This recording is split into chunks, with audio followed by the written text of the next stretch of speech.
그래서 챗GPT는 이제 우리 삶을 완전히 바꾸게 될 거예요. 아날로그에서 이제 디지털 시대로 우리가 접어들었잖아요. 뭐, 요 얘기는 워낙 많으니까 빨리 넘어가고요.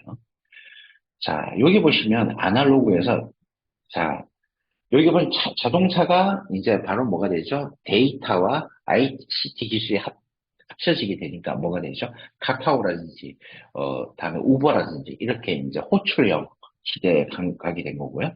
다음에 일반적인, 그 농업에서 스마트팜으로 바뀌고 있고요. 이 스마트팜이 이제 인공지능팜으로 바뀌고 있죠. 그리고 라이더가 이제 뭐가 됐다? 이제 아시겠어요? 배달의 민족이나 우버이츠처럼 어떻게 됩니까? 이제는 AI가 직접 이 사람 보고 어떻게 하라 배정을 해주잖아요. 우리는 이런 시대를 살고 있습니다. 그래서 디지털적인 생각을 하셔야 되고요.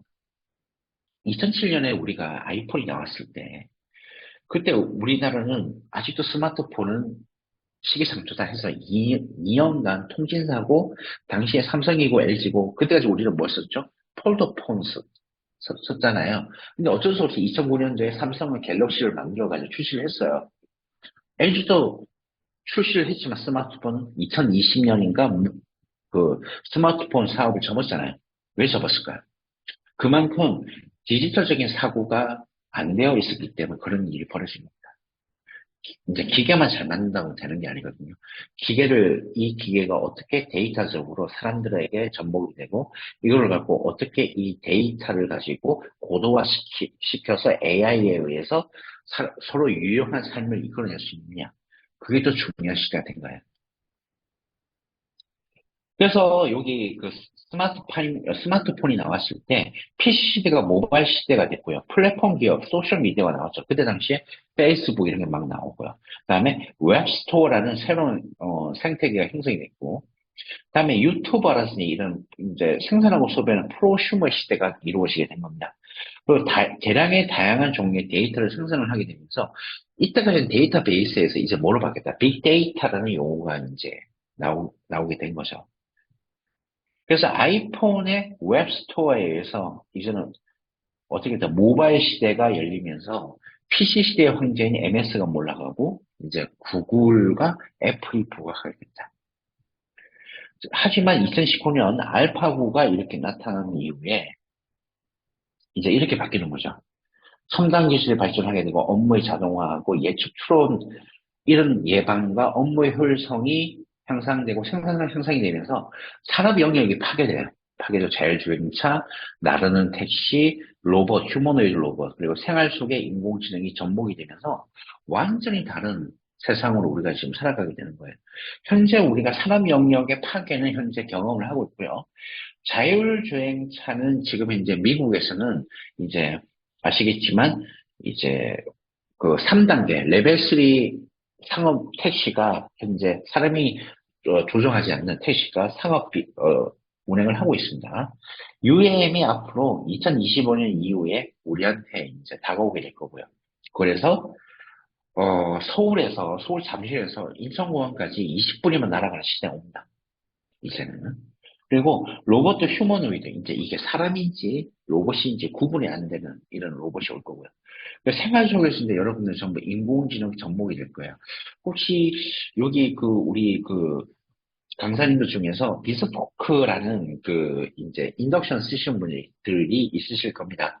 그 인덕션을 사용하시다 보면 바로 뭐죠? 거기 그 조리하는 법에 대해서 어플이 있을 거예요.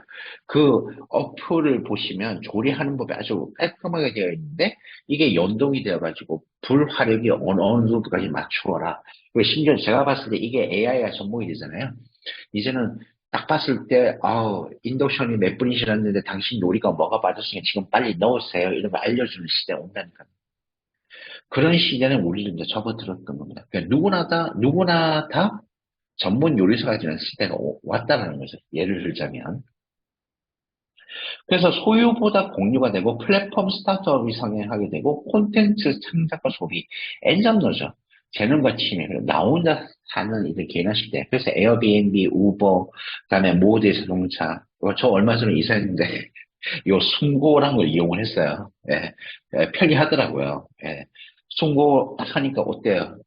딱 숨고 딱 찾았는데 이 업체가 내가 0점 그래 하면 어떻게 합니까? 예, 거기 있는 이제 0점 몇 프로인가 주게 되면 순고 페이를 이용하게 되면 제가 만족할 때까지 뭘 안 줘? 결제 안 해줘요. 예, 그런 세상이 온 거죠. 다음에 1인 미디어 크리에이터 시대고 1인 대상 서비스가 지금 진행이 되고 있다는 거예요. 챗GPT가 나온 2023년에 우리는 생성의 AI 시대인데 그래서 이제는 검색에서 뭐로 바뀌었다? 맞춤형 생성으로 바뀌었고요. 웹에서 웹에서 이제 어플리케이션, 다음에 AI 플러그인으로 바뀌었고요. 인공지능 플랫폼 생태계가 됐고, 맞춤형 생성 AI. 그래서 이제 스몰 LLM이라고 합니다. 요즘 관공서 평가 가보면요. 각 관공서에서 챗GPT가 보안상 문제가 있으니 자기들의 데이터를 폐쇄형으로 만들어서 챗GPT 서비스를 해달라는 요청들이 많이 나와요. 이게 바로 스몰 LLM이라고 합니다. 그리고 생산성과 효율성이 극대화되는 시대고요.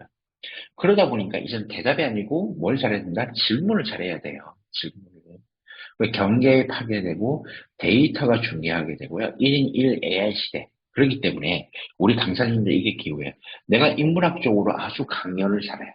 앞으로 기회입니다. 어마어마한 기회가 열릴 거예요. 참고로 저는 대학 때 영문학 전공이거든요. 그러다 보니까 저희 교수님이랑 예, 밤새도록 저는 술을 못 마시지만 교수님의 그 술 속에서 이야기하신 이야기를 들으면서 철학적인 토론을 많이 했죠. 30년이 거의 지난 이 시점에 그게 어마어마하게 도움이 되더라라는 거. 그래서 우리 지금 이제 강사분들 대부분 40대, 50대로 알고 있는데 이분들한테 뭐 바로 뭐가 된다. 인문학과 철학 그리고 인공지능 윤리, AI 윤리 요 분야의 새로운 강사로서의 먹거리 시대가 열립니다. 지금부터 준비를 하셔야 돼요. 그래서 자 이게 애플 비전 프로인데요. 앞으로 공간 컴퓨팅 시대가 열립니다. 이제는 어 저는 그렇게 제가 얼마 전에도 모 기업에 강연 갔을 때 뭐 이제 업무 효율 때문에 재택근무 안 된다라고 했는데 제가 엄청 그 임원진들 앞에서 뭐라 했어요? 뭐라고 했냐? 시대를 못 따라간다. 앞으로 공간 컴퓨팅 시대는 사무실로 출근하는 시대는 끝났습니다. 이제는 집이 오피스가 되는 시대예요. 어떤 뭐기 때문에 이런 애플 비전 프로 같은 공간 컴퓨팅 기계들이 정교화되기 시작하면서 이제 완벽하게 사무실을 구현하게 돼요. 그래서 퍼스널 컴퓨터에서 스마트폰, 터치스크린, 웹스토어에서 이제는 공간 컴퓨팅, 눈과 손동작 그리고 공간 디자인 시대가 열림으로써 이제는 가상의 현실 VR과 이제 AR이 결합된 XR이 완벽하게 이제는 공간으로서 구현되는 시대가 온 겁니다.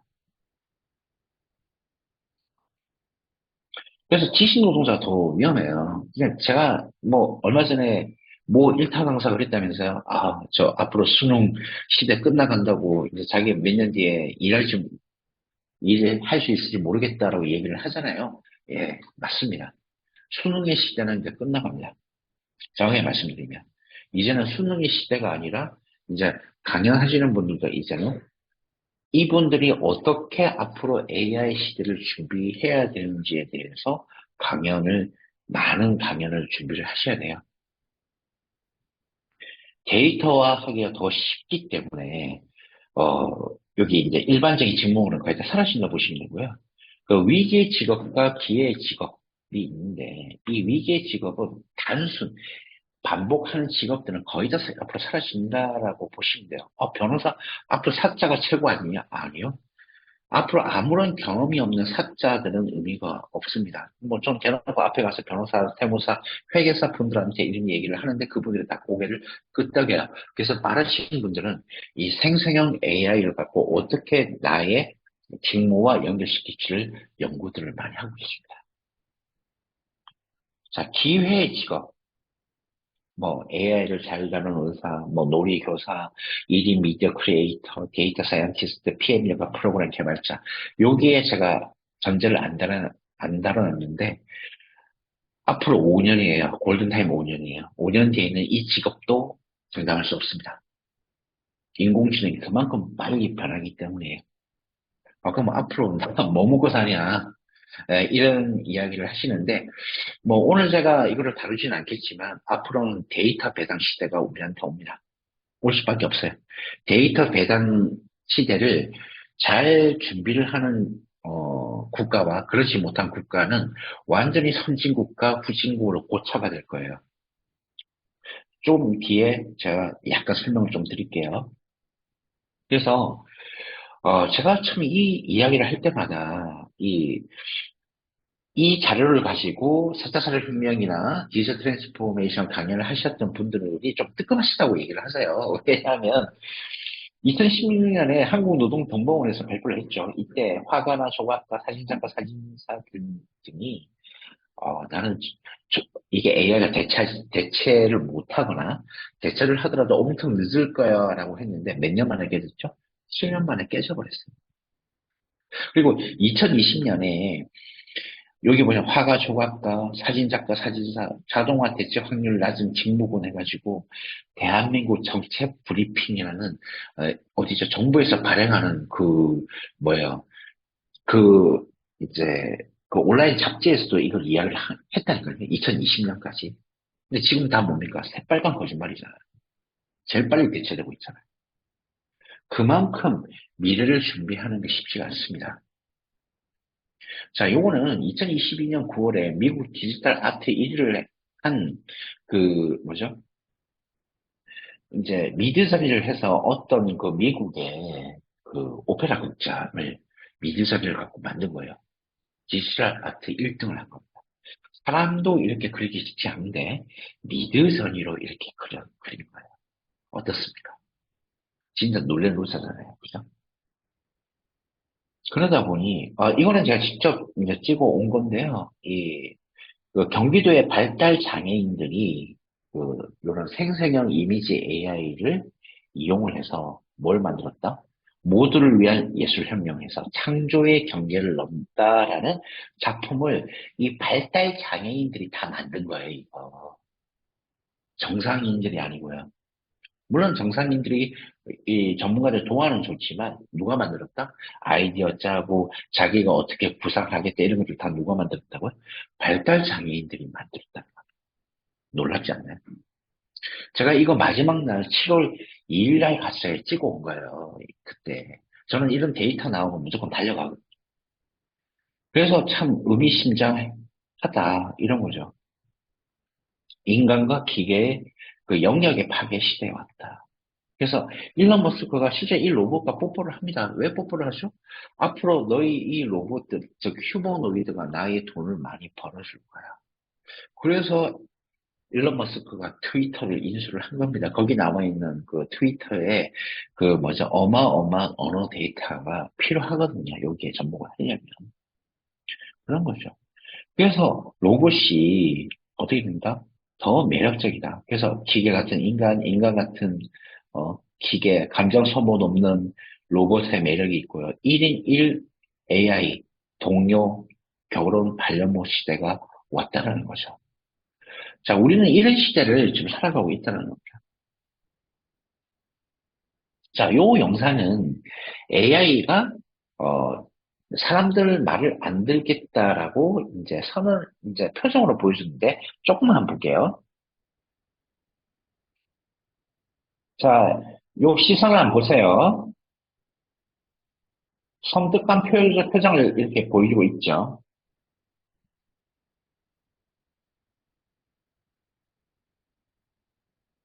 기사를 째려보세요, 이렇게. 자, 넘어갈게요. 자, 뭐라고 했냐면 이 AI가 나는 사람들 말을 복종을 하겠다. 반항하지 않겠다라고 했어요. 그런데 요 AI의 표정을 보면 절대 그렇지가 않죠. 자, 이제는 걱정해야 될 게 로봇이 감정까지 이입이 되게 되면 인공지능이 인간의 말을 듣지 않게, 즉 통제가 안 되는 시대가 온다라는 겁니다. 정말 이 무서운 세상이 오는 거예요. 이게 그냥 디스토피아를 이야기를 하는 게 아니라 정말 무서운 현실이 우리 앞에 다가오기 시작을 한다는 겁니다. 그래서 이 부분에 대해서 이제 통제를 해야 된다. 누가 얘기를 하고 있죠? 전 세계 AI 전문가들 3만 명이 이야기를 하고 있어요. 그리고 직업과 취미의 파괴 시대가 왔다. 그래서 이게 이제 60대만이 고민일까? 할 일이 없다. 무엇을 할지 모르겠다. 오로지 일만 한 걸 후회한다. 내가 하고 싶은 걸 찾지 못하겠다. 아니요. 이제는 은행권도 30대 후반이 은퇴하는 시대에 왔습니다. 정말 내가 무엇을 해야 될지 모르겠다라는 그런 고민이 우리 앞에 다가오고 있다는 거죠. 그래서 엔잡러 시대로 가야 된다는 겁니다. 이제 제가 이 엔잡러를 정확하게 테크 프리랜서라고 이제 표현을 했는데요. AI 기술 기반의 디지털 노마드 직업이 성행하게 될 겁니다. 그래서 MZ 세대의 문화는 뭐 돈보다 시간이 주는 행복이다. 뭐 이렇게 얘기를 하고 있는데 웹 입점공은 플랫폼 창작 활동과 취미와 재능이 수익하려면 이제는 우리가 웹 3.0 시대에 온 거예요. 그래서 AI로 창작을 하고 콘텐츠를 소유를 하게 되고 데이터 배당과 거래 시대에 우리가 간다라는 거죠. 즉, 내가 AI를 가지고 창작을 하거나 AI 콘텐츠를 만들거나 혹은 AI를 가지고 새로운 비즈니스를 만들었을 때 뭐가 나온다? 새로운 수익화 모델이 나온다라는 거예요.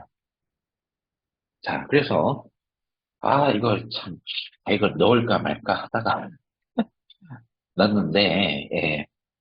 예, 저자의 N잡을 소개를 할게요. 자, 뭐 데이터 기반의 미래 진로 시장 컨설팅을 저는 하고 있고요. 그리고 저 사주 지금 사주로 가시고 이제 데이터를 분석을 합니다. 사주라고 하니까 무슨 뭐 전보는거고 이게 이 생각하시는 건 아니고요. 그 사주 역학적인 데이터 51만 8,200가지의 경우의 수를 가지고 데이터 분석을 합니다. 그리고 드론 지도 교관으로서 UAM 스마트 시티 쪽 우리가 이제 어, 연관시키고 있고요. 그리고 제가 오늘도 여기 그 모 지역의 관공서 평가를 봤어요. 관공서 평가, 제안서 평가를 하러 왔는데 주로 하는 게 IT와 교육과 드론 쪽에 제가 평가를 하고 있고요. 그다음에 해외 교육, 그 해외의 모 영어 학교에서 어, 이런 이제 앞으로 AI와 관련되어 있는 이제 프로그램을 만들어 달라고 해서 이런 퍼실리테이터 역할을 하고 있습니다. 지금 해외 학교에 협업하고 있고요.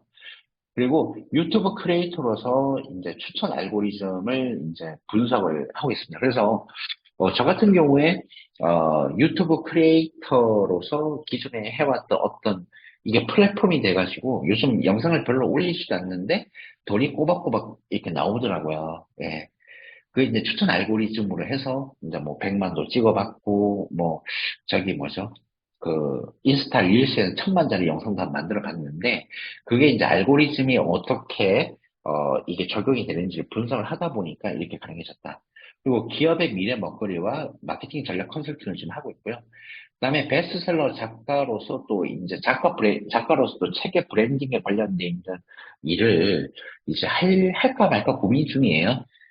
자꾸 도와달라고는 하는데 바쁜데 제가 도와주기는 뭐 해서 그냥 어떻게 하셔라. 이번에는 어떤 분 책을 내셔서 제가 거기 추천사를 하나 했는데 이분이 자꾸 이제 도와달라고 하는데 제가 바빠서 못 도와드리고 있어요. 그러니까 전문적으로 이 부분도 브랜딩 하는 것까지도 한번 해볼까 이런 생각을 하고 있는데 어쨌든 중요한 거는 제가 N잡을 하는데 이게 전부 하나의 공통된 특성이 있습니다. 이 공통된 특성이 무엇인지는 나중에 제가 2부 끝나면서 말씀을 드릴게요. 일단 질문 던졌으니까 혹시 저희 이 N잡의 공통된 특성이 있어요. 무엇인지 나중에 그 뭐죠? 그 채팅창 방으로 이제 좀 답변을 해주시면 감사하겠습니다. 그래서 MZ 세대 이후 세대별 특징은 이 알파 세대하고 AI 네이티브 세대만 설명을 잠시 드리면 태어나면서부터 챗 GPT를 다루게 되면 데이터 배당을 받게 되는 웹 3.0 세대다. 그래서 디지털 자산과 창작과 소유가 된다. 콘텐츠의 통화 시대. 그래서 인공지능이 내 친구고 인공지능과 내가 어마어마하게 이제 친구가 되는 그런 시대로 보시면 되고요. 그 유망한 직업과 생겨날 직업들이 있는데 그래서 챗GPT로 유명하지만 AI 아티스트, 제가 이제 그 저희 책에도 언급해놨지만, 이제는, 이런 화가들이, 이른바 그림을 그리는 그림 작가들이 이제 AI를 가지고, 이런 이미지 AI를 가지고, 이제 여기 날리 이처럼 스테이블 디퓨전이나 미드저니를 갖고 생성형 AI를 만든다는 겁니다. 그럼 반드시 AI 알고리즘 분석을 하셔야 되겠죠. 그래서 AI 예술은 환경이나 인간의 행동에 반응하는 작품을 만드는 데 사용한다. 그래서 예술과 기술의 경계를 모호하게 하는 새로운 형태의 인터랙티브 예술이다 보시면 되고요. 그 다음에 프롬프트 엔지니어인데 아까 제가 말씀드렸잖아요. 내가 어떻게 질문을 하느냐에 따라서 답변이 다르게 나온다라는 거죠. 그래서 잘 대화할 수 있는지, 그렇기 때문에 비판적 사고와 언어적 다양성 능력이 필요하기 때문에 인문학의 저는 부활이라고 항상 이야기를 합니다. 챗GPT 시대는 인문학의 부활의 시대다. 이렇게 제가 말씀드리고 있고요. 그래서 MS가 예상한 2025년 생겨날 미래의 직업들이 있는데, 뭐, 가상공간의 XR, VR 디자이너, 디지털 문화예술가, 사물, 인터넷, 데이터 분석가, 윤리기술 변호사. 앞으로 변호사들도 있는 AI와 인간 간의 관계를 정립을 하는 쪽에 테크 기반 변호사들이 유리할 겁니다. 그리고 바이오 데이터 전문가의 프리랜서 바이오 해커도 있어야 되고요. 그다음에 우주 여행 가이드. 앞으로 이제 너무나 많은, 아시겠지만 스페이스 X가 한 최대 5만 대 이상의 위성을 쏘아 올린다고 하죠. 몇 년 안에. 그러다 보니까 이제 이 위성들의 이 파편들이 많이 돌아다닌다는 거죠. 그런 것들을 어떻게 피해 나갈 것인가를 조언해주는 우주여행 가이드. 그리고 개인 콘텐츠 전문가는 우리가 좋았던 회상들을, 이런 회상들을 이제 기억을 끄집어내가지고 이거를 이제 VR로, XR이죠. XR로 가고 공간 컴퓨팅으로 재현을 해주는 사람. 생태보건 전략가, 그다음에 이제 주로 이제 배터리 전문가, 지속 가능 전력 혁신가, 그리고 인체 디자인은 앞으로 사람들의 이제 돈 있는 사람들 가진 욕망은 뭐죠? 예, 80대가 20대가 되는 그런 꿈을 꾸잖아요. 이제 그거를 구현해주는 분들이다 이렇게 보시면 되겠습니다.